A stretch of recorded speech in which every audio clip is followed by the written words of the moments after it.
जय हिंद दोस्तों, कैसे हैं आप। आशा करता हूं कि आप सब लोग ठीक होंगे। मेरा नाम है आशीष भारतवंशी।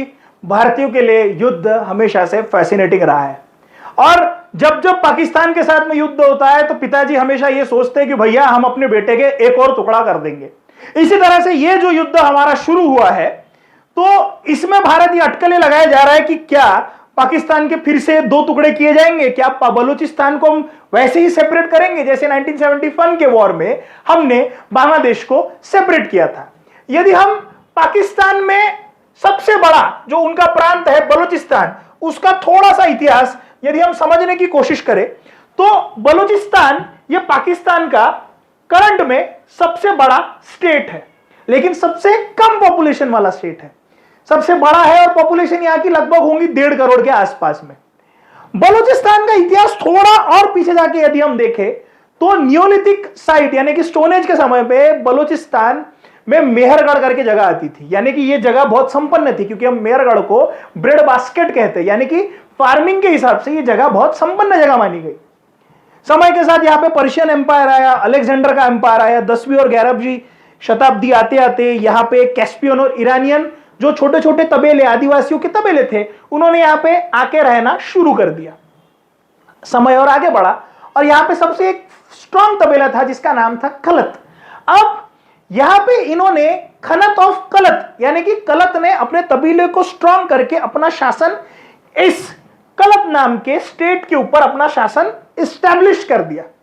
जब भारत में अंग्रेज आए तो अंग्रेजों को यह बात पता थी कि हमें नॉर्थ वेस्ट फ्रंटियर इस जगह को काफी सुरक्षित रखना होगा, क्योंकि जैसे हमने देखा है पानीपत का जो तीसरा युद्ध हुआ तो आक्रमण इसी एरिया से हुआ था।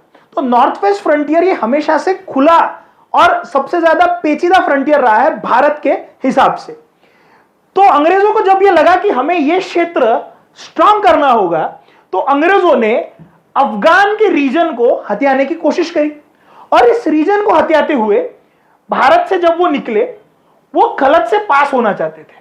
तो उन्होंने खलत के शासक को यह कहा कि भैया आप हमें यहां से जाने के लिए जगह दे दो। खलत के शासक ने नहीं कहा। उन्होंने खलत के फोर्ट के ऊपर आक्रमण किया, वहां के शासक को मारा, शासक को चेंज किया और चेंज करने के बाद 1876 में अंग्रेजों की सबसे पहली ट्रीटी हुई खलत स्टेट के साथ। ट्रीटी में यह कहा गया कि भैया आपके जो इंटरनेशनल अफेयर रहेंगे और आपका जो डिफेंस रहेगा वो हम देखेंगे, बाकी आप अपना देखो। और उसी तरह उन्होंने खलत को दो हिस्सों में बांट दिया। एक था ब्रिटिश बलोच, यानी कि यह सेक्शन जो बलोच का था, एक था ब्रिटिश बलोच आजू बाजू का और एक था खलत स्टेट ऑफ बलोच, यानी कि इस पे इनडायरेक्टली वो रूल करेंगे वाया ट्रीटी, यानी कि डिफेंस और इंटरनेशनल रूल हमारे पास में रहेंगे और आजू बाजू का जो एरिया रहेगा वो उन्हीं के हाथ में रहेगा, ब्रिटिशर्स के हाथ में रहेगा। अब यहां पे समझने वाली बात यह है कि इन्होंने सिर्फ खलत को नहीं तोड़ा, इन्होंने सिंध को भी एनेक्स किया। समय रहते हुए बात यह चल रही थी कि भैया नेपोलियन 1799 में, नेपोलियन जिस समय फ्रांस का जनरल बना, 1804 में गद्दी पे आया, तो नेपोलियन यहां से भारत पे आक्रमण कर सकता है नॉर्थ वेस्ट फ्रंटियर के से और टीपू सुल्तान के साथ में मिलकर कर सकता है। इसीलिए अंग्रेजों ने सिंध को भी जीता, अंग्रेजों ने इस सेक्शन को भी जीता, ताकि उन्हें अफगानिस्तान में घुस के अपने बॉर्डर को सिक्योर करना था। जिस समय पे भारत पाकिस्तान का पार्टीशन हुआ, गलत ये मान के चल रहा था कि भैया हमारे तो अंग्रेजों के साथ में संबंध अच्छे थे, तो हमने तो अंग्रेजों के साथ में ये ट्रीटी करी थी कि भैया हम सेपरेट रहेंगे और हमारे ऊपर अंग्रेजों ने डायरेक्ट शासन नहीं किया, इसीलिए हम अब किसी के साथ जाना नहीं चाहते। और इसी के रहते हुए दारुल उमरा और दारुल आवाम, जो उस समय पे गलत की अपनी खुद की पार्लियामेंट थी, वहां पे वोटिंग हुई और वोटिंग में यह तय हुआ कि हम अलग रहेंगे।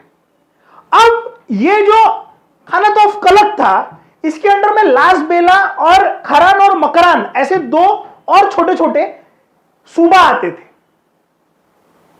ये तीनों मिलके खान ऑफ कलत बनाते थे और पाकिस्तान ने यह कहा कि भैया हमने बहुत प्यार से इन्हें समझाया और इन्होंने मान लिया कि हम आपके साथ में आने के लिए तैयार है, क्योंकि कलत की जो मेजॉरिटी आवाम थी वो मुस्लिम आवाम थी।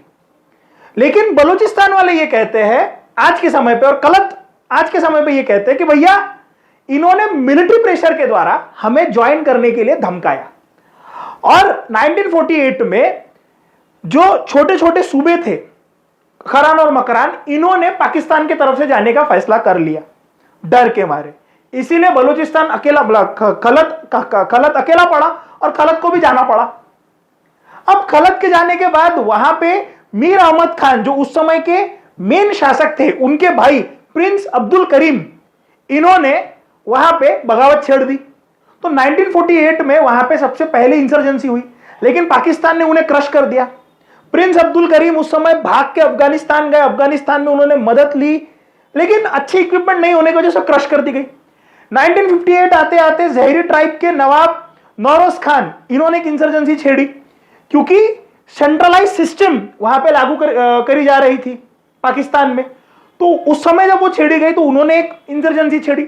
62-63 में फिर से एक इंसर्जेंसी छेड़ी गई, ये कह के कि भैया वहां पे जो ट्राइबल राइट्स थे, आदिवासियों के अधिकार थे, उन्हें पाकिस्तान छीनने की कोशिश कर रहा था। 73 से 77 के बीच में सबसे बड़ी इंसर्जेंसी देखी गई, जो 5 इंसर्जेंसी हम जिसकी बात कर रहे हैं सिंस 1948। तो एक इंसर्जेंसी यानी कि एक युद्ध बलोच का फिर से हुआ 1973 से 77 के बीच में, जब जुल्फिकार अली भुट्टो जो शासक थे पाकिस्तान के, उन्होंने बलोच में आई हुई सरकार को रद्द कर दिया, यह कहते हो कि मैं इस सरकार को नहीं मानूंगा। और 2004 आते आते नवाब अकबर बुख्ती जो कि बलोच के थे और पाकिस्तान के डिफेंस मिनिस्टर थे, उनका असैसिनेट किया गया। तो बलोच के पास में समय रहते हुए अलग अलग रीजन पड़े कि भैया हम आपके साथ में नहीं रहना चाहते। बलोच के लोगों का यह कहना है कि हम जब ईरान और कैस्पियन के साइड से आए तो हमारी बलोची भाषा ही अलग भाषा है, और पाकिस्तान का सबसे बड़ा प्रोविंस हमारा प्रोविंस है, और हमारा प्रोविंस सबसे बड़ा प्रोविंस रहते हुए भी जितने राइट हमें चाहिए उतने राइट हमें मिलते नहीं है। सबसे ज्यादा खनिज, सबसे ज्यादा मिनरल्स हमारे पास में है, और बलोच सबसे बड़ा है, पंजाब छोटा है, लेकिन जितना भी पावर है वो पंजाब के पास में एक तरह से सिमट के रह चुका है। जितने भी पॉलिटिशियन आते हैं वो पंजाब की तरफ से आते हैं। हमें जो हमारे राइट्स मिलने चाहिए मिलते नहीं है, हमें एक्सप्लॉइट किया जाता है, हमारे ऊपर मिलिट्री दबाव डालती है। साथ ही साथ चाइना पाकिस्तान इकोनॉमिक कॉरिडोर खोला जा रहा है जो बलोच से पास होने वाला है, इसको लेके भी इनके मन में नाराजगी है कि ये यहां पे कॉरिडोर तो खोल देंगे, लेकिन कॉरिडोर खोलने के बावजूद हमें जो राइट्स मिलने चाहिए, हमें जो पैसे मिलने चाहिए, सबसे अनडेवलप्ड क्षेत्र जो है वो हमारा क्षेत्र है, हमें वहां पे राइट्स मिलने चाहिए, डेवलपमेंट मिलने चाहिए, लेकिन जितने मिलने चाहिए हमें मिल नहीं रहे, सबसे ज्यादा हम लोग दे रहे। इसी बेसिस पे बलोच हमेशा से पाकिस्तान का विरोध करते आ रहा है। बलूचिस्तान का यह भी कहना है कि हमारे ऊपर जबरदस्ती उर्दू इंपोज की जा रही है, जबकि हमारी बलोच की भाषा अलग है, हमारी कल्चर अलग है, हम लोग अलग हैं, और इसी बात को समय रहते हुए वो अलग अलग तरीके से इनके साथ में युद्ध करते चले आ रहा है। अब आईएसआई समय रहते हुए भारत के ऊपर यह एलिगेशन लगा रहा है कि भारत इनडायरेक्ट वे में बलोच को मदद करता है, बलोच को पैसा देता है, बलोच में जितने भी वॉर होते हैं उसके लिए पैसे दिए जाते हैं, और इंडिया हमेशा से यह कहता है कि हम ऐसा कुछ भी नहीं कहते। कुलभूषण जाधव का जो केस हुआ था, जो ईरान बॉर्डर से उन्हें उठाया गया था, उसमें भी पाकिस्तान ने यह एक्यूजेशन लाया था कि यह बंदा बलूचिस्तान में फंडिंग करके बलूचिस्तान को अलग तोड़ने की कोशिश कर रहा है। इसी बेसिस पे इंडिया ने डिनाई कर दिया कि हम ऐसा कुछ भी नहीं कर रहे, और इंडिया डायरेक्टली बलूचिस्तान को पूर्णतः सपोर्ट नहीं करती है, डायरेक्टली सपोर्ट नहीं कर पाती है।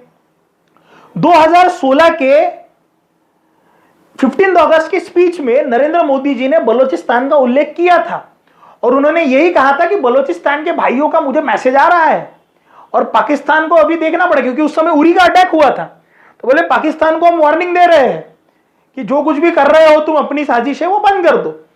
ह्यूमैनिटेरियन ग्राउंड्स के ऊपर कि वहां पे ह्यूमन राइट्स का वायलेशन हो रहा है, ऐसी बातें भारत समय रहते हुए वहां पे उठाती है, क्योंकि डायरेक्ट इसलिए भी उठाया नहीं जा सकता क्योंकि यदि हम डायरेक्टली बलूचिस्तान सेपरेट कर दो, बलूचिस्तान आपका हिस्सा ही नहीं है, बलूचिस्तान को अलग कर दो, ये बातें भारत यदि इंटरनेशनल प्लेटफॉर्म के ऊपर उठाएगी तो कश्मीर का मुद्दा पाकिस्तान उठाएंगी।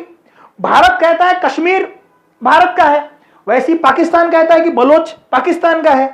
कश्मीर जिस तरह से आतंकवादियों को फंड करता है, वैसे पाकिस्तान आरोप लगाती है कि भारत वहां पे बंदूकें फंड कर रही है। अब समय रहते हुए जिस तरह से पाकिस्तान ने अफगानियों को वहां से निकाला था, अफगानिस्तान का एक बहुत बड़ा हिस्ट्री है, तो अफगानिस्तान को अफगानियों को पाकिस्तान ने निकाला था, इसलिए अफगानी पाकिस्तान से चिढ़ता है। यानी कि जिस समय पे अफगानिस्तान में अभी तालिबान का तख्ता पलट हुआ, उस समय पे भी उन्होंने प्रो भारत का स्टैंड लिया, एक तरह से देखा जाए तो। लेकिन वो पाकिस्तान के प्रो सपोर्टर नहीं है। और जब जब क्रिकेट की मैच होती है उसमें आप देखते वो कहते हैं कि भैया भारत अफगानिस्तान भाई भाई मारो पाकिस्तान को। तो ये समय रहते देखा गया है। अब भारत डायरेक्ट स्टैंड इसलिए भी नहीं ले सकता क्योंकि कश्मीर का इशू वहां पे राइज कर दिया जाएगा। तो भारत को बहुत स्ट्रेटेजिकली इन सारे मुद्दों को इस वॉर के जरिए इसको हथियार बना के भारत को इस्तेमाल करना पड़ेगा। अब भारत अपने इंटरनल एजेंसीज के थ्रू या रॉ के थ्रू इसे करा सकती है क्या, यह देखने वाली बात है। और भारत डायरेक्टली बलूचिस्तान को मदद क्यों नहीं करता, क्योंकि बलूचिस्तान के बीच में सिंध पड़ता है और भारत मिलिट्री के वाइज भी वहां से बहुत दूर पड़ता है। पाकिस्तान यह भी एलिगेशन लगाती है कि अफगानिस्तान में रहते हुए भारत मदद करता है, मतलब अफगानिस्तान एम्बेसडरी जो है हमारी, वहां से इन्हें फंड करने की कोशिश करता है, मदद करने की कोशिश करता है। और अब देखने वाली बात यह होगी कि क्या बलूचिस्तान को इस युद्ध को जरिया बना के, जिस तरह से पाकिस्तान एस्केलेट करके हमारे ऊपर आक्रमण करे जा रहा है, तो इस युद्ध को जरिया बना के इंटरनेशनल लेवल पे बलूचिस्तान का मुद्दा यदि भारत उठाता है और बलूचिस्तान को भारत जैसे पाकिस्तान पे आक्रमण करके यदि पाकिस्तान को बहुत कमजोर कर देता है, तो मौका बन सकता है कि बलूचिस्तान अपने आर्मी को राइज करके पाकिस्तान से अलग हो जाए।